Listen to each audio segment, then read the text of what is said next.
Okay, so I'm back, and now we want to talk about how do the Earth's lithospheric plates interact with each other.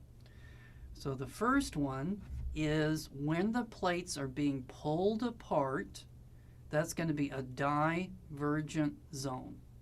So an example of a divergent zone is going to be the mid-Atlantic ridge. So do you see that where the North American plate and the Eurasian plate come together, there's that line. So that is a volcanic mountain system, and that is going to be a divergent zone.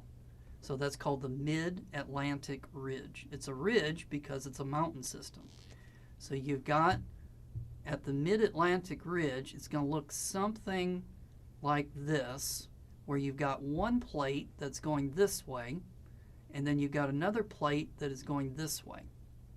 So as those two plates are being pulled apart, new material from the asthenosphere is going to fill in the gap. But as soon as that gap fills in and hardens into new rock, those plates are pulled apart some more. And then as those plates are pulled apart, fresh material fills in that crack, and this is where the ocean floor forms. So as these two plates are moving away, new ocean floor is forming right here. So let's go back to this picture. So there you've got the material is coming up from the asthenosphere. It's filling in the crack as these two plates are moving apart, and that's where new ocean floor is forming. Now, it can also happen underneath a continent. So if this divergence, pulling apart, occurs underneath a continent, then a continent can be pulled apart. And so an example of this is if you look at South America and you look at Africa, do you notice that it kind of looks like South America fits into Africa? Well, that's no coincidence. So millions of years ago, Africa and South America were connected, but then as the Mid-Atlantic Ridge got started, those two continents were pushed apart, and then water started to fill the crack. Now that is occurring in Africa today.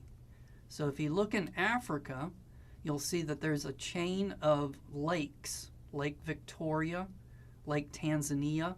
So those lakes in southern Africa is where those plates are being pulled apart, and then water is filling in that crack. And then if you go up to the Red Sea, the Red Sea is where they've been pulled so far apart that now there is a sea in between them. And then that crack still continues up, and it goes underneath the country of Israel. So this is an area that is very tectonically active, and it's a place where the land is being pulled apart. So there's some people that think that eventually Africa is going to divide into two continents when that happens. All right, now let's go to convergent. So now we're going to have the plates, and instead of being pulled apart, the plates are going to be pushed together. But this is more complex than divergence because there are three possible ways that the plates can be pushed together, because there are two kinds of plates: oceanic plates and continental plates. So the oceanic plates are underneath the ocean, it's the ocean floor, and then the continents make up the continental plates. Well, the continents are composed of granite, which is a light rock, a less dense rock. But the ocean floor is made of basalt, which is a very dense rock. And so what's going to happen, so let's first have a collision between a ocean plate, so O for ocean, and we're going to collide it with a continental plate. So what's going to happen? The ocean plate will go underneath it, and we're going to call that subduction. So subduction is when a plate goes underneath another plate. It's going underneath it because it's more dense than what the continental plate is. Now, as it goes underneath, it's going to start to melt because it's getting hotter and hotter.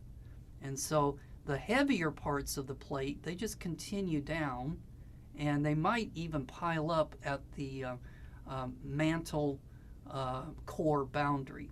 But we're not concerned with that. What we're concerned with is the lighter materials come to the surface and you make volcanoes, continental volcanic mountains. So this is where the Rocky Mountains came from. The Rocky Mountains are a result of a oceanic plate diving underneath North America, and then these would be the Rocky Mountains. Now, the only part of North America that is still volcanically active is in the Pacific Northwest, where you got Mount Shasta, Mount Rainier, Mount St. Helens. So all of those are volcanic mountains as a result of a part of a oceanic plate going underneath North America. It's called the Juan de Fuca plate. All right, now let's have an ocean colliding with an ocean. So what would that look like? Okay, so here's our ocean, and then here's our ocean, and they're going to collide, but this time they're going to both want to go down because they're both dense. So this one's going to go down, and this one's going to go down, but one of them is going to win. Whichever plate is the coldest is the plate that's going to win. So this plate will eventually, let's say, go underneath that plate. And just like before, this plate's going to heat up. It's going to melt. The lighter materials will come to the surface. You get volcanoes, but this would be volcanic islands. This was volcanic mountains. This would be volcanic islands. And an example of this would be Japan. So Japan is an example of where the Pacific plate is going underneath part of the Eurasian plate, the ocean part of the Eurasian plate. And then as it goes underneath, then the material comes up, and then you get these volcanic islands, which is the islands of Japan. Well, we got one more left, and that would be continent versus continent. Oh, and incidentally, you also get a trench. The deepest trenches in the world are going to be associated with an ocean-ocean collision. So we talked about the Marianas Trench, the one that was so deep that you could put Mount Everest into it. So that's an example of a ocean trench as a result of two ocean plates colliding. So now let's go to the continental. So with the continental, okay, so we're going to have a continent colliding with a continent, and since they're both going to be, whoops, yeah, it's down there. Sorry about that. Let's put that up here. So you've got a continent colliding with a continent, and they both want to go up. The oceans wanted to go down because they were more dense. The continents will buckle upwards because they're less dense. So you're going to have a continent that's going to go up and a continent that's going to go up. And here's where you have the largest mountain systems in the world. When two continents collide, it pushes up the largest mountain systems.